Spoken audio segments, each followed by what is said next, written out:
Bonjour à toutes et à tous, je suis Isabelle Colin-Lachaud, professeure des universités en sciences de gestion au pôle commerce et distribution de l'IAE, Lille University School of Management.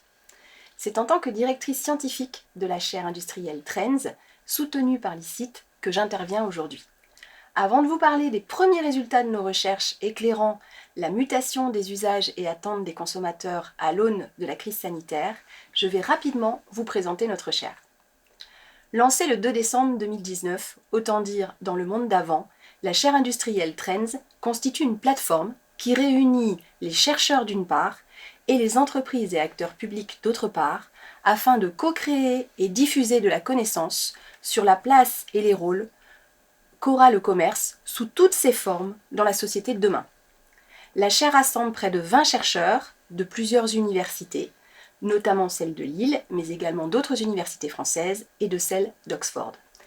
Elle est soutenue par 3 partenaires industriels, Boulanger, Laura Merlin et Heidi Kids. Dans un environnement extrêmement dynamique et incertain, marqué notamment par des mutations technologiques, mais également environnementales profondes, par des transformations économiques et sociales majeures, les individus comme les institutions évoluent dans une société qui s'accélère, qui perd ses repères et qui devient liquide. Popularisé par la presse, le fameux monde d'après est à imaginer. Nous avons ainsi besoin de repenser en profondeur et de manière collaborative la vie dans notre société et un objet central dans celle-ci, le commerce.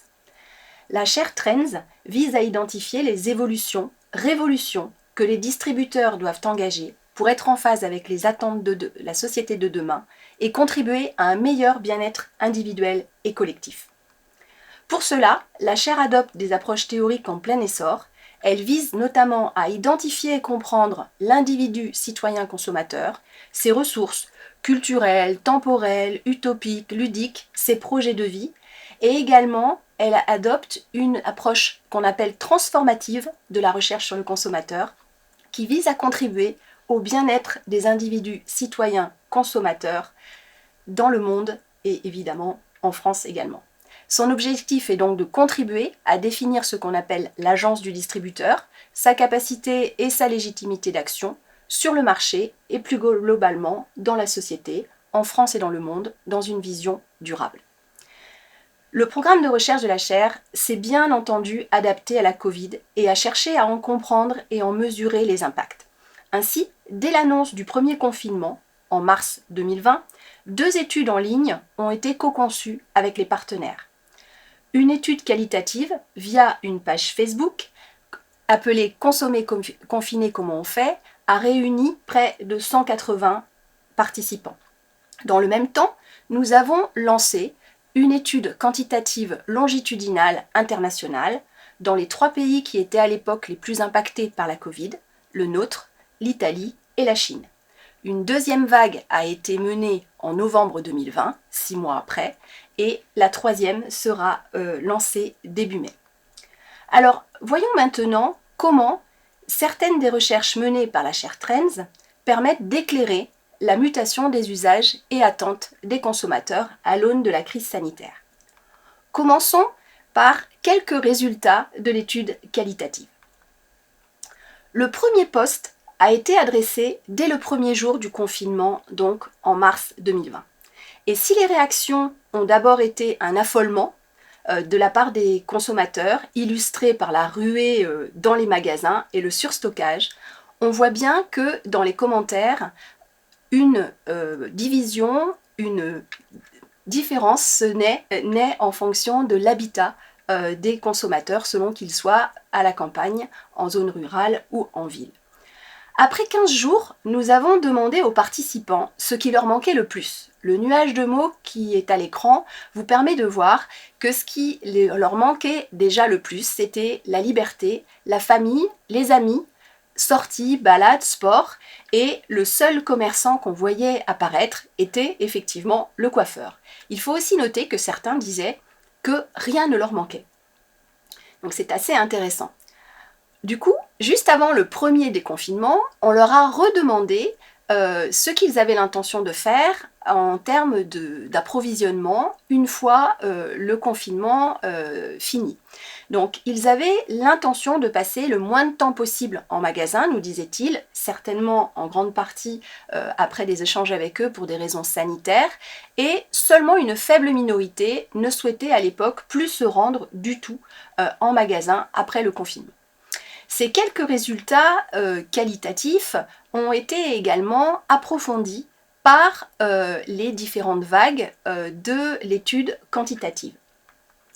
Donc, on s'aperçoit sur l'échantillon de 1000 individus interrogés en France, en Italie et en Chine, on va d'abord parler uniquement de la France, que ce premier confinement, qu'on n'appelait pas d'ailleurs premier à l'époque, on pensait qu'il serait effectivement le premier et on espérait le dernier, a fait réfléchir les Français. Donc on peut s'interroger sur justement cette confiance par rapport à l'avenir. On leur a demandé à la fois en mai 2020 puis en novembre 2020 s'ils avaient confiance ou pas en l'avenir. Et on s'aperçoit que si en mai 2020 on avait déjà 16% de répondants qui disaient qu'ils n'avaient pas confiance en l'avenir, ce pourcentage a encore augmenté en novembre. Donc on pourra voir ce qu'il se passe en mai prochain, si effectivement cette confiance a évolué et dans quel sens. On leur demandait également s'ils avaient envie de changer de vie. Et là, on est en désaccord avec un certain nombre d'articles parus dans la presse ou dans les médias en général, où on nous a beaucoup parlé du fait que les Français voulaient absolument changer de vie.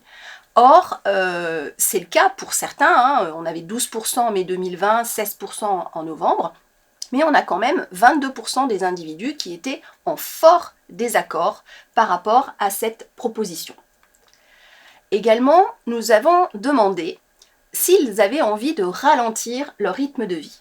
Donc là, c'est assez intéressant parce qu'on voit qu'on a des proportions tout à fait semblables en novembre 2020 entre le fort désaccord et le fort accord, 16% chacun. La plupart des autres, que vous ne voyez pas, ils étaient dans une position médiane, c'est-à-dire qu'ils ne savaient pas s'ils étaient d'accord ou pas d'accord. Donc finalement, là encore, on a beaucoup dit que les Français voulaient absolument ralentir leur rythme de vie. Ce n'est pas le cas pour tous et notamment une analyse plus approfondie montre que ce sont les actifs avec le plus de responsabilités qui, eux, souhaitaient effectivement pouvoir ralentir. Par contre, un élément sur lequel le consensus est beaucoup plus large, c'est le fait que les Français interrogés nous ont dit avoir envie, pour 27%, l'accord est très fort, de recentrer leur vie sur leur entourage. Alors, après ces questions un peu générales, nous leur avions demandé quelles étaient leurs intentions en termes de comportement, de consommation.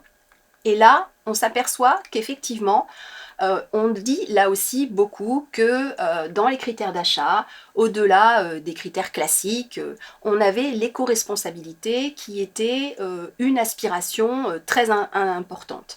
Là encore, on est bien sur des intentions de comportement et non pas des comportements réels. Donc effectivement, les consommateurs déclarent vouloir acheter et avoir acheté davantage de produits responsables, mais on a des différences très significatives selon les âges. Les consommateurs déclarent également vouloir acheter et avoir acheté davantage de produits made in France pour soutenir l'emploi. Toutefois, on est sur un score qui était beaucoup plus fort en mai 2020, avant justement le déconfinement, et ces intentions et comportements rapportés par les interrogés ne sont plus qu'à 69% en novembre 2020. Donc là encore, il va falloir voir dans le temps comment cette évolution se poursuit, dans quel sens, et surtout comparer des intentions à des comportements réels. En effet, souvent, des produits plus éco-responsables, des produits fabriqués en France, induisent un prix souvent plus élevé. Et donc là, on leur a demandé quel était leur consentement à payer ce prix plus élevé.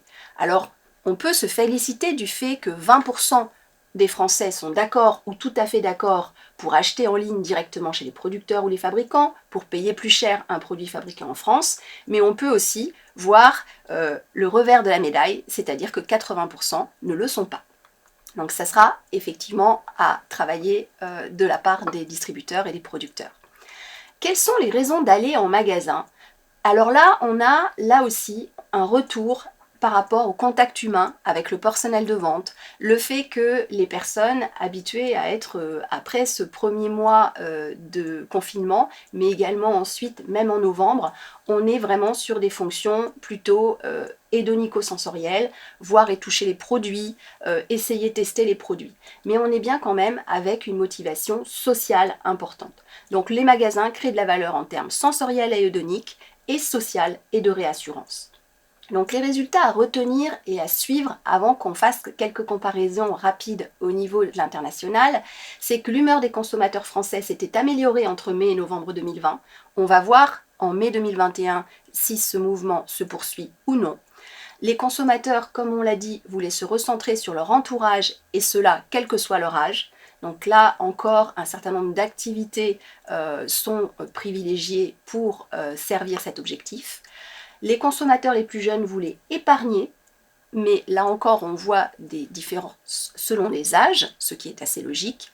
Et un autre élément qui lui était plutôt sur les modes de vie et les modes de travail, c'était que le fait que les consommateurs sont effectivement très partagés sur le télétravail, les CSP souhaitant davantage qu'il se prolonge, alors que les CSP- n'étaient majoritairement pas d'accord. Avant de terminer, juste un petit voyage virtuel évidemment, en Italie et en Chine. Alors, une ou deux comparaisons. Alors après le confinement, on leur avait demandé dans les 3 pays, sur ces échantillons donc représentatifs de la population de chacun de ces pays, donc échantillons de 1000 individus, mais par la méthode des quotas, autant la France et l'Italie ont des réponses qui sont très proches les unes des autres concernant l'intention d'acheter davantage sur les sites internet qu'en magasin. En Chine, on a un basculement, en tout cas une intention de basculement qui est traduite également par les statistiques qu'on a pu croiser de comportement extrêmement fort vers un approvisionnement aux 3/4 digital.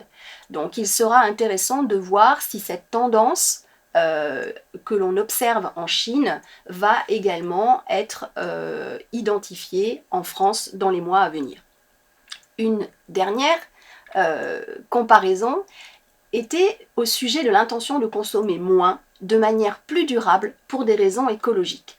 Donc là encore, si on voit que les échantillons français et italiens ont des comportements et des intentions de comportement relativement homogènes.